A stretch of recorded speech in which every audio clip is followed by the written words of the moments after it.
Hey, what's up guys? It is DJ. Today we're going to be taking a look at the biggest news and top stories that came out this week in the world of Farming Simulator. We're also going to take a look at the top new and updated mods of the week for all platforms, so let's jump right in. Something that might be helpful for those of you that want to keep updated with the mod testing list from Giants but don't have their link bookmarked or saved.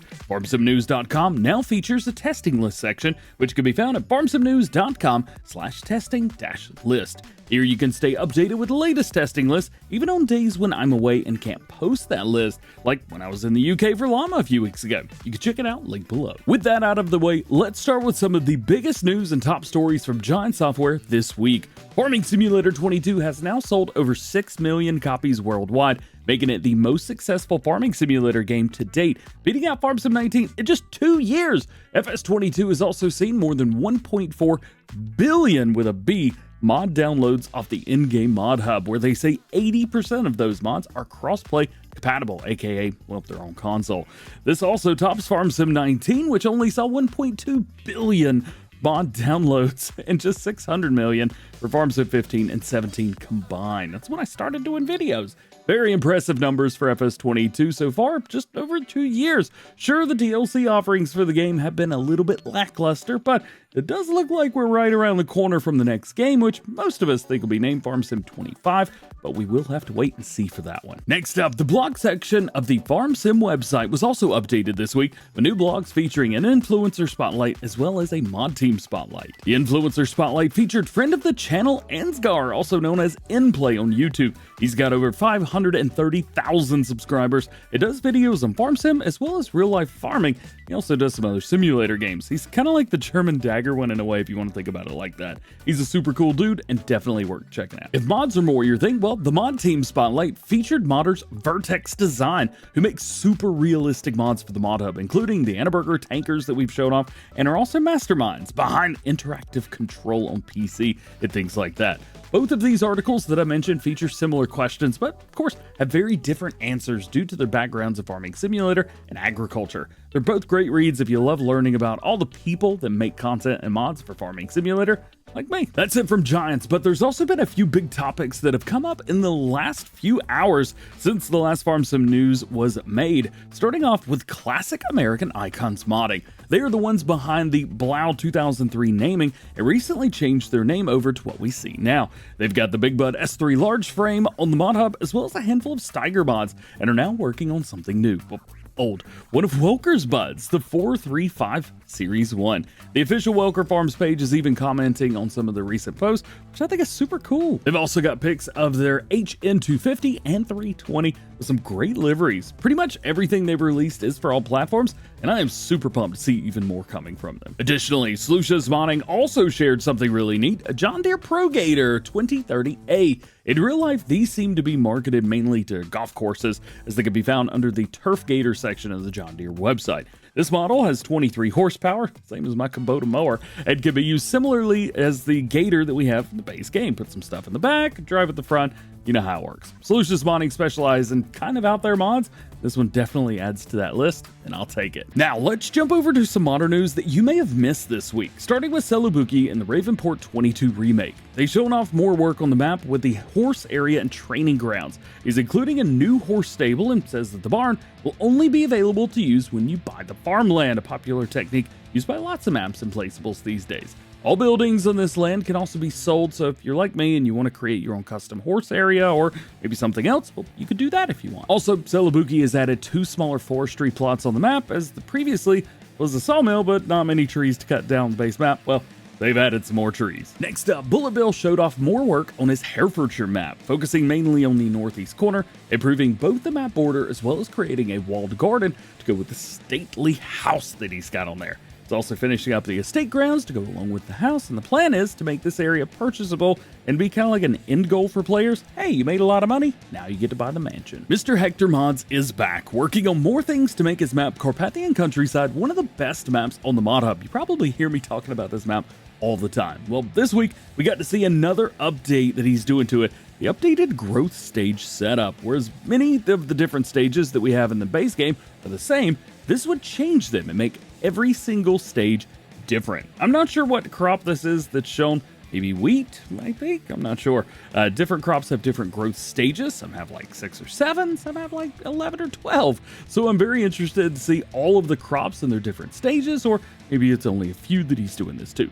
This feature alone would set this map apart from all the rest, but for as much as Mr. Hector has done with Carpathian Countryside, this is just another piece in the overall master plan. Jumping over to some tractors, Custom Modding have their Case IH Steiger 715 Quadtrac in-game for the first time. It'd say that 75%, 3/4 of the work is done. They've showcased the new lights, the cabin, the hood, the decals, and the new exhaust with that. And even Carl Farms shared the post and spoke up. He's the one doing the scripting. He hasn't been able to start his work yet because the model isn't done, he says. But shouldn't be too long before that is finished up. Do keep in mind, we're still a good ways away from seeing this one in our mod folders, but yeah, don't you worry, I'll be letting you know once we got more info. Next, GNFS is working on a new pallet cart, using a shipping pallet as the base and bolting go-kart parts around it. It's definitely something that I would have done when I was younger if given the chance, but unfortunately I wasn't.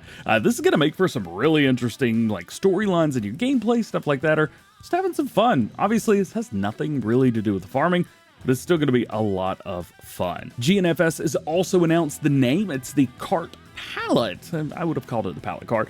He says that it's already wood giants awaiting testing for all platforms, and it does look like we'll have customization options with it as well, which include the rear spoiler, rim colors, and tire options, though the front ones never change, at least in the screenshots that we've seen so far. That's not all, because DjGoHam Modding also announced a new kart that they're working on. This one's a bit more on the sporty side with more advanced suspension components for doing off-roading. It's even got a roll cage to protect you from rolling over. DjGoHam Modding didn't share any information or specs, only pictures, so any detailed information is still unknown at this time. HR Forest is also up to something very cool, a plug universal rotating ring. If those words in that order didn't make sense, yeah, me neither. This turns your forwarder into a skidder. Of course, the translations are off a bit, including the title, but the basic gist is that you place this on the back of your forwarder on the last support, and you're good to go. That's kind of it. You can use tension straps, but I'm still not sure if that's going to keep it from spinning or if it spins at all, or anything like that. It just keeps it from falling off, basically. Next up, Chris S. posted an image of the upcoming Lizard Colossus Vineyard Harvester, which will be included in the next update to the Lizard Colossus Harvesters pack. We haven't seen anything on the testing list yet about this, since this post that you guys are seeing was made 2 weeks ago. But I'm guessing we're not far off, so that's good. You may have noticed that 82 Studio is updating and upgrading some of his mods, and he's doing it live. He's already got a few things that appear to be ready to go, and he shared a list of the things that still have left to go on his stream on Wednesday night, like the TLX 9000, 1982, and the Global Goods Transport Pallet, one of my favorites, to name just a few, but there's a lot on there. If you're having any issues with any of his mods, make sure you drop by one of his live streams and comment, say, "Hey, need to fix this." And our last big story of the week comes from Hispano Modding, who teases us with his screenshot saying, "Coming soon, Legacy, Midwest Fabrication." If the name Midwest sounds familiar, well, they're already in the game, at least on PC. The Midwest Juris header was added well over a year ago by Hispano Modding, also known as the Lizard Duras on consoles.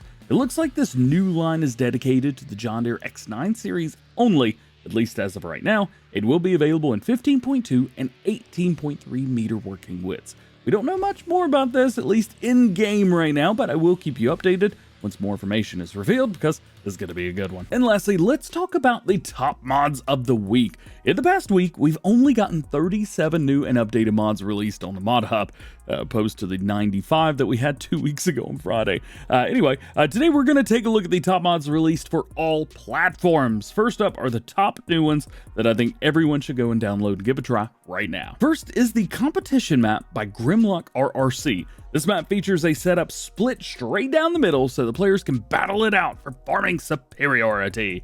25 fields on each side, exactly the same size and shape as the other, just kind of flipped and rotated. It's interesting how they did it, but I like it. And all the sell points can be found in the middle, and they're accessible to all players. The map itself doesn't really offer anything in the form of beauty or in-game changing features.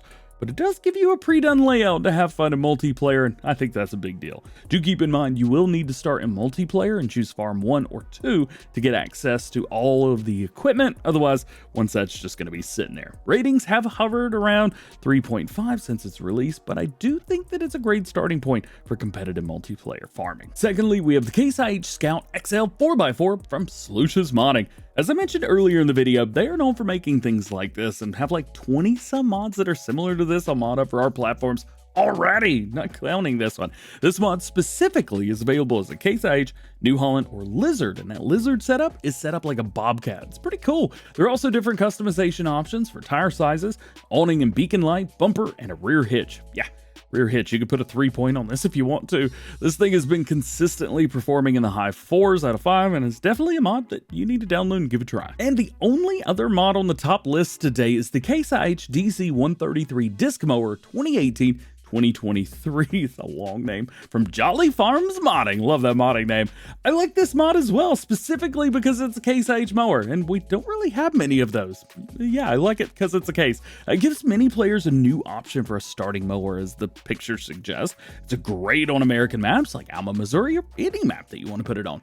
Ratings have been steady around 4.5, which is good, and just like other mods that we talked about today, it's for all platforms. Along with the new ones, we had a handful of updates this week, 4 of which I think are the most important to the majority of the viewers, at least here. First is Iowa Plains View from Celobuki. This is version 1008, fixed juice factory not loading. That may not seem like a big deal to you, but there was also a massive update previously, I think about a week ago, version 1007, which basically turned this into a new map and gave it all the same features and functions that Alma, Missouri has. That's awesome! Ratings for this map are steady around 4.5, and it deserves more, I think. Second on the update list is Mason County by Poor Boy Modding. You probably saw this one coming. This is update 1.5, and I think in the new mod video, it took me like 2 minutes to go over the full changelog. Basically, this is also a brand new map and does require a new game save. It also gets lots of fixes from the previous version and includes new crops from Bullet Bill, Benji FS, Taylor Farms, and Lancey Boy. It is an epic update and one that I know a lot of you have been waiting for. Mason County has seen lower ratings, unfortunately, right under 4, but with this update, I see those going up. Hey, when you download updates, make sure you rate them again. Third is likely no surprise, the Lizard Silverado 3500 from Agritono. This is version number 2. They added a 2-door version, rightfully named. They've got new dually tire rims, 2 of them, of course, version 2, and added a standard bed cover. Nothing else that I can tell has changed, which I've seen a lot of comments in the past few days from you guys. Hopefully Agritono has everything sorted, not only with this mod, but hopefully for the F350 as well, which has not seen an update in like 11 months, March of 2023. I'm recording this in February 2024. Even though the handling isn't the greatest on these mods, well, the 3500 still seeing high ratings of 4.8. And the last thing to talk about, number 4 on the update list, is the Axion 930 PTT from Mexican AGV Modding. This is version 1001. They've added a US version, Ayo, and added license plates. This autonomous Kloss Axion is just epic, and I love quirky mods like this, especially when you can kind of pretend to have a fully autonomous tractor fleet on a larger, maybe small farms in Farm Sim if you want to. Can you imagine? This is just awesome. This mod has received mixed votes and is currently around 4.1. There's another mod that I think is deserving of higher. And that is it. That is all the big news and top stories that you may have missed this week in the world of Farming Simulator. I do save all the cringy segues for during the week, so make sure you stay tuned Monday, Wednesday, and Friday for regular Farm Sim News videos. Well guys, that is it for this one. Hope you enjoyed it. If you did, drop a like and get subscribed if you're new. Join the DjGoHam fam. Make sure that notification bell's on as well. That way you never miss daily Farming Simulator videos like this one here on the channel. All being said, hope you have a great day. We will see you later. Hey.